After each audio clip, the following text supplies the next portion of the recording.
दोस्तों बिहार से एक बहुत बड़ी खबर निकल के आई है जमीन को लेकर, जमीन मालिकों को लेकर। जी हाँ, सरकार ने जमीन मालिकों को दे दी बहुत बड़ी खुशखबरी। पैतृक संपत्ति के बंटवारों को लेकर कर दिया यह बड़ा ऐलान। तो आइए पूरी खबर क्या है आपको विस्तार से जानकारी देते हैं। दोस्तों बिहार के सभी निबंधन कार्यालयों में वित्तीय वर्ष 2025 और 26 में निबंधन की प्रक्रिया को पूरी तरह पेपरलेस कर दिया जाएगा। पेपरलेस निबंधन से पक्षकारों को भौतिक रूप से दस्तावेज तैयार नहीं करना होगा। इससे गो ग्रीन योजना को बढ़ावा मिलेगा। जी हाँ, इतना ही नहीं, देश या देश के बाहर रहने वाले लोग ऑनलाइन निबंधन भी करा सकेंगे। ऑनलाइन निबंधन को बढ़ावा देने के लिए दे स्टाम्प ड्यूटी में 1% और अधिकतम 2000 रुपए की छूट भी दी जा रही है। इतना ही नहीं, देश या देश के बाहर रहने वाले लोग देख सकते हैं वो ऑनलाइन निबंधन भी करा सकेंगे। ऑनलाइन निबंधन को बढ़ावा देने के लिए खास करके यह जो सिस्टम है वो लाया गया है। वहीं पैतृक या पारिवारिक संपत्ति बंटवारा विधेयक पर स्टाम्प ड्यूटी 50 रुपए जबकि निबंधन शुल्क 50 रुपए निर्धारित किया गया है।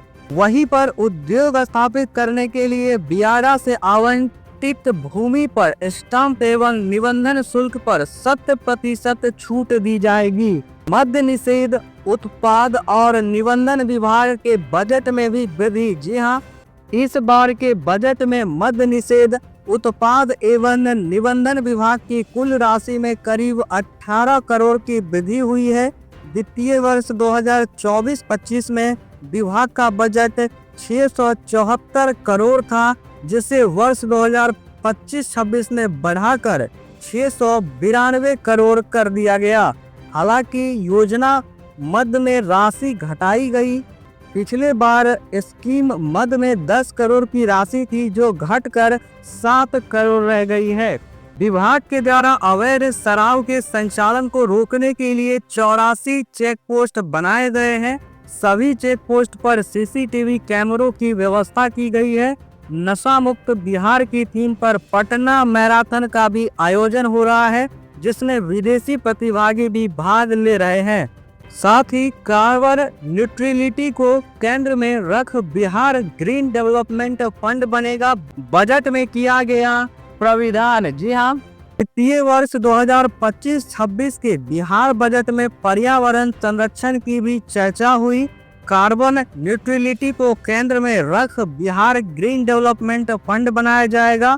राज्य सरकार इस फंड में सीड फंड के रूप में 25 करोड़ रुपए का निवेश करेगी। यह कहा गया है कि इसके माध्यम से बिहार में जलवायु अनुकूलन एवं कार्बन बनाने में मदद मिलेगी। सार्वजनिक पूंजी को निजी निवेश के साथ मिश्रित कर इस फंड के माध्यम से चुनौतियों को अवसर में बदला जाएगा। इससे कृषि को जलवायु अनुकूल बनाने, स्वच्छ ऊर्जा की ओर बढ़ने तथा युवाओं के लिए हरित रोजगार सृजन करने में सहायता मिलेगी। बिहार ग्रीन डेवलपमेंट फंड हरित बिहार, समृद्ध बिहार की हमारी दृष्टि का प्रतिनिधित्व करता है, जहां अग्रणी पहल बिहार को देश के अग्रिम राज्यों में खड़ा करता है। इसी तरह राज्य में वायु गुणवत्ता में सुधार तथा वायु प्रदूषण नियंत्रण हेतु 100 करोड़ रुपए की लागत से बिहार क्लीन एयर ट्रांसफॉर्मेशन परियोजना का क्रियान्वयन किया जाएगा। जीरो कार्बन इमिशन को ध्येय में रख तथा जल जीवन हरियाली अभियान के लक्ष्य के अंतर्गत 8053 पंचायती राज निकायों तथा 73 शहरी निकायों में जैव विविधता प्रबंधन समिति का गठन किया गया है। इसके माध्यम से लोगों को पर्यावरण के प्रति जागरूक बनाया जाएगा।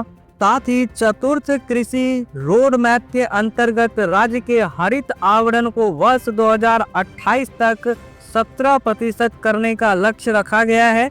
बजट भाषण में यह जानकारी दी गई कि कैमूर वन्य जीव अभ्यारण्य को टाइगर रिजर्व घोषित किए जाने को ले नेशनल टाइगर कंजर्वेशन अथॉरिटी की सैद्धांतिक मंजूरी मिल गई है। तो ये दोस्तों बिहार से एक बड़ी खबर निकल के आ रही थी। उम्मीद करता हूँ ये इन्फॉर्मेशन आपको पसंद आया होगा। वीडियो के नीचे कमेंट करके इस से रिलेटेड अपनी राय जरूर बताइएगा।